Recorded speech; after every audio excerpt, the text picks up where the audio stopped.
Allô, allô, comment allez-vous? J'espère que vous allez bien. Puis je sais que beaucoup d'entre vous ont dû rester à la maison avec leur petit coco d'amour pour faire l'école à distance. Puis je vous dis, vous faites ça super bien, ok? Ça va bien aller, ça va bien aller. Vous faites ça super bien. Vous êtes extraordinaire comme parents. Lâchez pas, ok? Moi aussi, je suis maman de 2 enfants à bas âge. Un de 6 ans qui fait l'école à distance, puis une qui est de 3 ans que j'ai gardée à la maison. Alors, je vous comprends, d'accord? Mais on est capable, ok? Donc, qu'est-ce que je voulais vous présenter aujourd'hui? Je voulais vous présenter une petite activité que je fais avec mes enfants. Qu'est-ce que vous voyez ici? C'est du sel, hein? C'est du sel, puis j'ai mis du colorant alimentaire. Alors, c'est vraiment sécuritaire pour les enfants.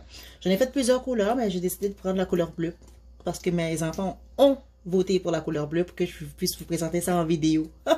Alors, mes enfants appellent ça le flocon de neige multicolore. Quand je mets toutes les couleurs, puis ma fille de 3 ans identifie les couleurs pour dire, oh, ça c'est bleu, rose, rouge, vert, etc.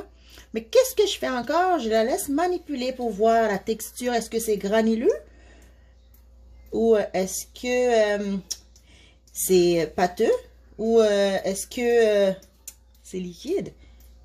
Ou c'est sèche?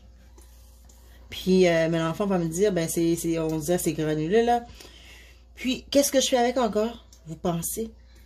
Vous voyez ici, j'ai une petite ardoise. Vous pouvez utiliser l'ardoise si vous avez à la maison.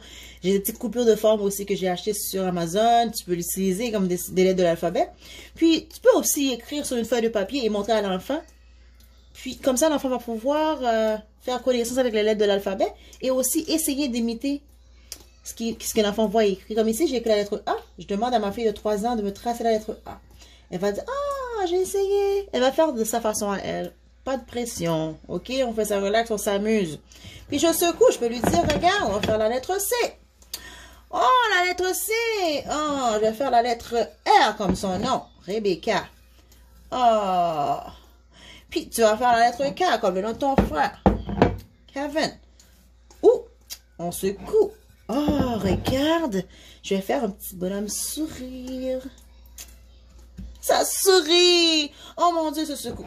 Puis aussi, à part de cet apprentissage-là que l'enfant va faire en s'amusant, il y a aussi l'aspect que tu peux goûter. Est-ce que le sel, c'est sucré ou salé? Tu peux mettre le sel, tu peux faire avec du sucre aussi. Puis tu vas demander à ton enfant de comparer. On va travailler les sens. Hein? Le goût. Le goût. Alors, on va se focaliser sur le goût ici dans les 5 sens. Puis on va dire, ah, ça goûte comment?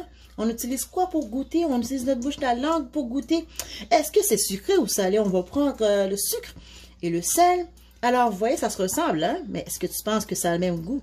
On va voir ensemble. On va inviter l'enfant à formuler les hypothèses et voir, ah, ben regarde, ça se ressemble vraiment, mais ça goûte pas vraiment pareil. Mais l'enfant va découvrir, il va s'amuser, puis ça va être quelque chose que l'enfant va apprendre de nouveau, il va pouvoir répéter ça. Puis, on continue à s'amuser, je vous assure, ça se peut qu'il y a plein de sel chez vous dans la cuisine, ou je sais pas, où vous faites vos activités à vous, vous avez un coin de jeu, etc. Mais laissez-moi vous dire que toutes les activités qui sont amusantes sont toujours plein de messes après.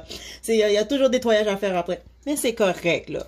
L'essentiel, c'est pas comme voir, oh, ben ça va salir à la maison, mais non. L'essentiel, c'est que ton enfant s'est amusé. Ton enfant a appris quelque chose. Alors, je vous invite à garder les enfants loin de l'écran et sortez votre créativité. Comme ça, l'enfant aussi va pouvoir s'amuser avec maman et papa et en même temps apprendre quelque chose. Alors, laissez les enfants libre cours, offrez-les des matériels, mettez l'environnement d'une façon où l'enfant va être incité, même si toi, tu ne donnes pas d'activité à faire, mais il va tellement trouver de choses que lui va inventer. Parce que, le plus souvent, j'aime dire que quand on laisse nos enfants s'ennuyer, c'est là que la créativité sort. Alors, si on met des choses à disposition, pas seulement laisser l'enfant s'ennuyer sans que l'environnement soit pas propice à ça. Parce que l'enfant va commencer à briser nos verres, briser toutes sortes de choses, parce que l'enfant s'ennuie, il faut qu'il bouge. C'est un enfant. Alors, on va pas se fâcher pour ça. Mais si l'environnement est là, puis il y a toutes sortes de choses que l'enfant sait que, oh, même si maman n'a pas préparé une activité, papa n'a pas préparé une activité, mais je vais pouvoir aller inventer quelque chose. Et tu vas voir, ton enfant va pouvoir faire un château. Il va inventer toutes sortes d'affaires que toi-même, tu savais pas que ton enfant pouvait faire ça. Mais tu avais mis des choses à sa disposition, puis tu l'as laissé s'ennuyer, puis la créativité est sortie.